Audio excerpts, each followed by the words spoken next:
If you ever faced a printing quality issue, I am using Epson L3110 printer.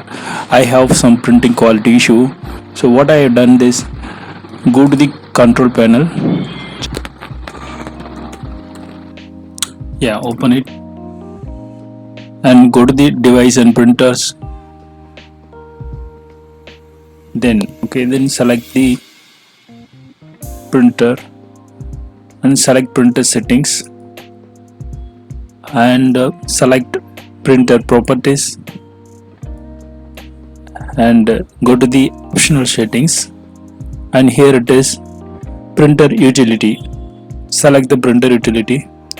Here you have a head cleaning, so if you press head cleaning and you will get a good quality printing, and also you can do nozzle check. Thank you.